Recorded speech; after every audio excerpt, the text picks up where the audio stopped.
participating today in this panel. We have Jamie and Annalynne, Cynthia and Jacob, Megan and Gideon, and Emma and Noah. Tell us about your child and your NICU experience.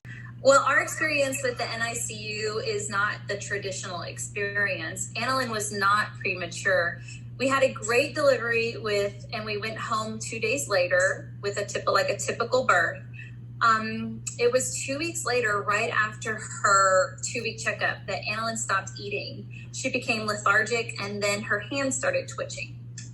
An on-call nurse advised us to bring her to the emergency room. And while waiting on tests and more tests, Annalynne became non-responsive and her oxygen levels dropped. She was admitted to the NICU, where we spent almost a month battling a virus that attacked her brain. The virus swelled her brain, causing seizures and multiple strokes, which damaged her brain significantly. When you're in a long-lasting traumatic event, when your child's life is uncertain, your mind is in a fog. I'm thankful for the nurses, the doctors, and the specialists that constantly sought to fulfill my needs on top of endlessly caring for my daughter. The NICU helped to calm my mind in the midst of my nightmare. With cerebral palsy. And how much do you know about the diagnosis at that time? I saw my daughter's hand twitch. I explained to the doctors in the emergency room about it. Later that evening, it was confirmed that it was seizure activity. The NICU team monitored my daughter with EEGs in the NICU and found uncontrolled seizures that night. She had about 50 of them.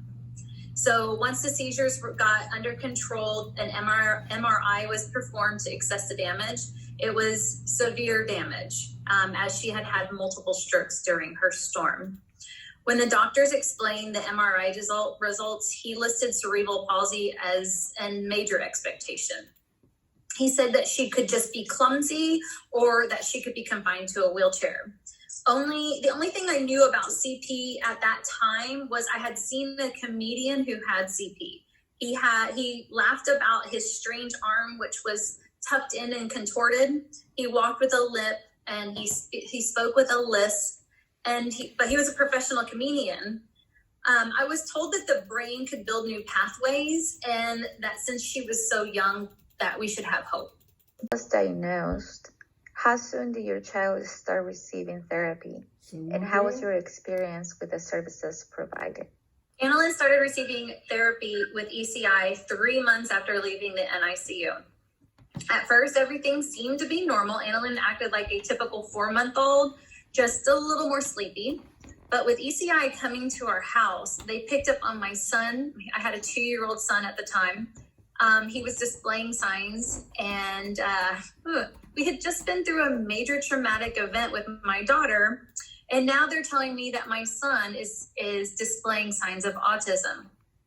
My mental health and my patients were at an extreme low at this point. My ECI tech helped me with my mental health by becoming a friend who would listen to me and someone I can vent to and help guide me to becoming the best advocate I could for my children. My son was later diagnosed with autism and received ECI therapy as well.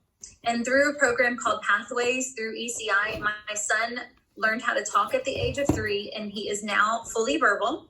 ECI picked up on this quickly, and because they picked up on it quickly, my son is now flourishing and has barely any delays. If it weren't for ECI, his delays would be extremely significant.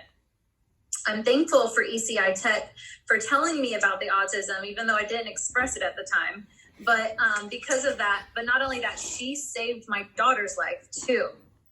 One of the goals that we had set for my daughter was to hold her bottle while she was eating.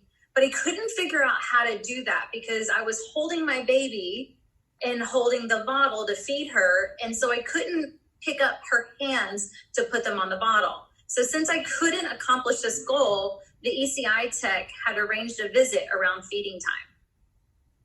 So when she came during that feeding, she realized that my daughter was aspirating on her milk. And she immediately called the speech therapist who came and evaluated, and she confirmed that she was aspirating, who then had requested a swallow study be done on my daughter, who they also said that she was aspirating. She did an emergency G button surgery. My daughter is now 100% G button fed. And if it wasn't for that ECI tech who discovered this, I would have continued to feed her, not knowing that my daughter was aspirating, which could have been fatal, or she could have gotten aspiration pneumonia. So my ECI tech, the therapist, they saved her for that. One thing, though, is that ECI was a huge blessing, and I am so thankful that we had that. I speak nothing but praises for ECI. But on the flip side with therapies is that my daughter was only allowed a certain amount through our personal insurance. And therefore, after ECI, she was only able to receive one therapy a week. And that, I feel, wasn't significant enough for her. I feel like she needed speech, OT, and PT twice a week, every week, in order for her to progress. But since we did not have that, she didn't progress as quickly as she could have. With the COVID-19 pandemic, many therapies are now given using telemedicine. What are the obstacles you have encountered with this new? Telemed is not appropriate for my daughter for therapies. Annalynne is a complicated case that requires educated, precise positioning. With her limitations, telemed for therapies has not been beneficial for us. She requires an eye gaze for communication device. That's how she communicates, and it's not proficient yet.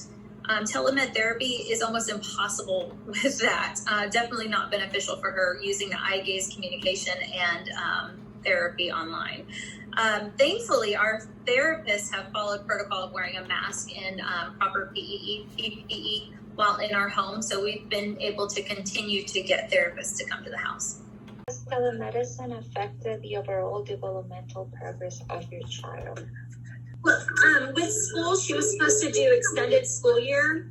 And and I know that with schools, this was something brand new, but we were doing extended school year online through video. And it was just not beneficial for her, unfortunately.